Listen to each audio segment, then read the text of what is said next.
Lukas 1. Pendahuluan. Theophilus yang mulia, banyak orang yang telah berusaha menyusun suatu berita tentang peristiwa-peristiwa yang telah terjadi di antara kita, seperti yang disampaikan kepada kita oleh mereka yang dari semula adalah saksi mata dan pelayan firman. Karena itu, setelah aku menyelidiki segala peristiwa itu dengan seksama dari asal mulanya, aku mengambil keputusan untuk membukukannya dengan teratur bagimu, supaya engkau dapat mengetahui bahwa segala sesuatu yang diajarkan kepadamu sungguh benar. Pemberitahuan tentang kelahiran Yohanes Pembaptis.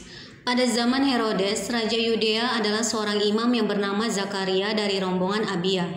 Istrinya juga berasal dari keturunan Harun, namanya Elisabet. Keduanya adalah benar di hadapan Allah dan hidup menurut segala perintah dan ketetapan Tuhan dengan tidak bercacat. Tetapi mereka tidak mempunyai anak sebab Elisabet mandul dan keduanya telah lanjut umurnya. Pada suatu kali waktu tiba giliran rombongannya, Zakaria melakukan tugas keimaman di hadapan Tuhan. Sebab ketika diundi sebagaimana lazimnya untuk menentukan imam yang bertugas, dialah yang ditunjuk untuk masuk ke dalam bait suci dan membakar ukupan di situ. Sementara itu seluruh umat berkumpul di luar dan sembahyang. Waktu itu adalah waktu pembakaran ukupan. Maka tampaklah kepada Zakaria seorang malaikat Tuhan berdiri di sebelah kanan mezbah pembakaran ukupan. Melihat hal itu ia terkejut dan menjadi takut. Tetapi malaikat itu berkata kepadanya, "Jangan takut, hai Zakaria, sebab doamu telah dikabulkan dan Elisabet istrimu akan melahirkan seorang anak laki-laki bagimu dan haruslah engkau menamai dia Yohanes. Engkau akan bersuka cita dan bergembira, bahkan banyak orang akan bersuka cita atas kelahirannya itu. Sebab ia akan besar di hadapan Tuhan dan ia tidak akan minum anggur dan minuman keras dan ia akan penuh dengan Roh Kudus mulai dari rahim ibunya. Ia akan membuat banyak orang Israel berbalik kepada Tuhan Allah mereka. Dan ia akan berjalan mendahului Tuhan dalam roh dan kuasa Elia untuk membuat hati bapa-bapa berbalik kepada anak-anaknya dan hati orang-orang durhaka kepada pikiran orang-orang benar, dan dengan demikian menyiapkan bagi Tuhan suatu umat yang layak baginya." Lalu kata Zakaria kepada malaikat itu, "Bagaimanakah aku tahu bahwa hal ini akan terjadi? Sebab aku sudah tua dan istriku sudah lanjut umurnya." Jawab malaikat itu kepadanya, "Akulah Gabriel yang melayani Allah dan aku telah diutus untuk berbicara dengan engkau dan untuk menyampaikan kabar baik ini kepadamu. Sesungguhnya engkau akan menjadi bisu dan tidak dapat berkata-kata sampai kepada hari di mana semuanya ini terjadi. Karena engkau tidak percaya akan perkataanku yang akan nyata kebenarannya pada waktunya." Sementara itu orang banyak menantikan Zakaria. Mereka menjadi heran bahwa ia begitu lama berada di dalam bait suci. Ketika ia keluar, ia tidak dapat berkata-kata kepada mereka dan mengertilah mereka bahwa ia telah melihat suatu penglihatan di dalam bait suci. Lalu ia memberi isyarat kepada mereka sebab ia tetap bisu. Ketika selesai jangka waktu tugas jabatannya, ia pulang ke rumah. Beberapa lama kemudian Elisabet istrinya mengandung dan selama 5 bulan ia tidak menampakkan diri, katanya, "Inilah suatu perbuatan Tuhan bagiku dan sekarang ia berkenan menghapuskan aibku di depan orang." Pemberitahuan tentang kelahiran Yesus. Dalam bulan yang ke-6, Allah menyuruh malaikat Gabriel pergi ke sebuah kota di Galilea bernama Nazaret, kepada seorang perawan yang bertunangan dengan seorang bernama Yusuf dari keluarga Daud. Nama perawan itu Maria. Ketika malaikat itu masuk ke rumah Maria, ia berkata, "Salam hai engkau yang dikaruniai Tuhan menyertai engkau." Maria terkejut mendengar perkataan itu lalu bertanya di dalam hatinya, "Apakah arti salam itu?" Kata malaikat itu kepadanya, "Jangan takut hai Maria, sebab engkau beroleh kasih karunia di hadapan Allah. Sesungguhnya engkau akan mengandung dan akan melahirkan seorang anak laki-laki dan hendaklah engkau menamai dia Yesus. Ia akan menjadi besar dan akan disebut anak Allah yang maha tinggi. Dan Tuhan Allah akan mengaruniakan kepadanya tahta Daud bapa leluhurnya. Dan ia akan menjadi raja atas kaum keturunan Yakub sampai selama-lamanya dan kerajaannya tidak akan berkesudahan." Kata Maria kepada malaikat itu, "Bagaimana hal itu mungkin terjadi karena aku belum bersuami?" Jawab malaikat itu kepadanya, "Roh Kudus akan turun atasmu dan kuasa Allah yang maha tinggi akan menaungi engkau. Sebab itu anak yang akan kau lahirkan itu akan disebut Kudus anak Allah. Dan sesungguhnya Elisabet sanakmu itu, ia pun sedang mengandung seorang anak laki-laki pada hari tuanya, dan inilah bulan yang ke-6 bagi dia yang disebut mandul itu. Sebab bagi Allah tidak ada yang mustahil. Kata Maria, sesungguhnya aku ini adalah hamba Tuhan, jadilah padaku menurut perkataanmu itu. Lalu malaikat itu meninggalkan dia. Maria dan Elisabet. Beberapa waktu kemudian berangkatlah Maria dan langsung berjalan ke pegunungan menuju sebuah kota di Yehuda. Di situ ia masuk ke rumah Zakaria dan memberi salam kepada Elisabet.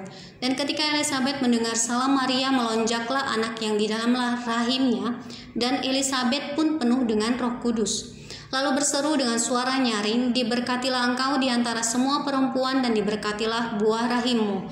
Siapakah aku ini sampai ibu Tuhanku datang mengunjungi aku? Sebab sesungguhnya ketika salammu sampai kepada telingaku, anak yang di dalam rahimku melonjak kegirangan.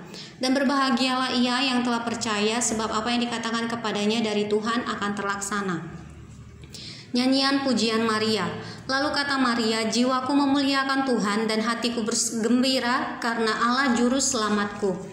Sebab ia telah memperhatikan kerendahan hambanya. Sesungguhnya mulai dari sekarang segala keturunan akan menyebut aku berbahagia, karena yang Maha Kuasa telah melakukan perbuatan-perbuatan besar kepadaku, dan namanya adalah kudus, dan rahmatnya turun-temurun atas orang yang takut akan dia.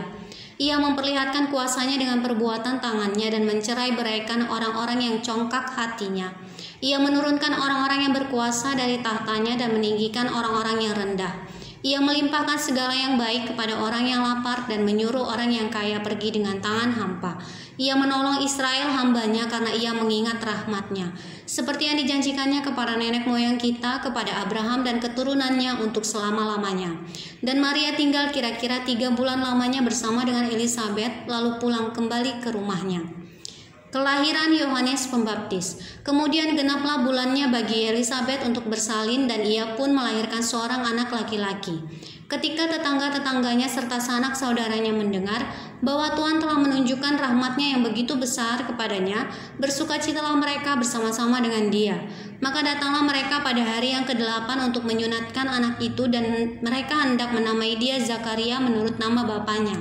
Tetapi ibunya berkata, jangan, ia harus dinamai Yohanes. Kata mereka kepadanya, tidak ada di antara sanak saudaramu yang bernama demikian. Lalu mereka memberi isyarat kepada bapaknya untuk bertanya nama apa yang hendak diberikannya kepada anaknya itu. Ia meminta batu tulis lalu menuliskan kata-kata ini. Namanya adalah Yohanes. Dan mereka pun heran semuanya. Dan seketika itu juga terbukalah mulutnya dan terlepaslah lidahnya. Lalu ia berkata-kata dan memuji Allah. Maka ketakutanlah semua orang yang tinggal di sekitarnya, dan segala peristiwa itu menjadi buah tutur di seluruh pegunungan Yudea. Dan semua orang yang mendengarnya merenungkannya dan berkata, menjadi apakah anak ini nanti, sebab tangan Tuhan menyertai dia. Nyanyian pujian Zakaria. Dan Zakaria ayahnya penuh dengan Roh Kudus lalu bernubuat, katanya, terpujilah Tuhan Allah Israel, sebab ia melawat umatnya dan membawa kelepasan baginya.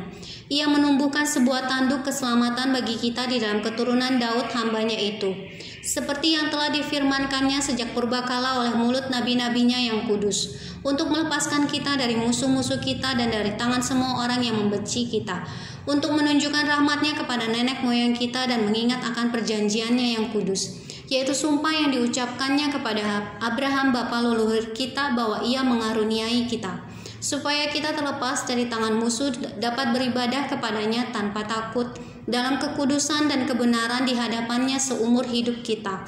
Dan engkau, hai anakku, akan disebut Nabi Allah yang Maha Tinggi, karena engkau akan berjalan mendahului Tuhan untuk mempersiapkan jalan baginya, untuk memberikan kepada umatnya pengertian akan keselamatan yang berdasarkan pengampunan dosa-dosa mereka, oleh rahmat dan belas kasihan dari Allah kita, dengan mana ia akan melawat kita surya pagi dari tempat yang maha tinggi, untuk menyinari mereka yang diam dalam kegelapan dan dalam naungan maut, untuk mengarahkan kaki kita kepada jalan damai sejahtera. Adapun anak itu bertambah besar dan makin kuat rohnya, dan ia tinggal di padang gurun sampai kepada hari ia harus menampakkan diri kepada Israel.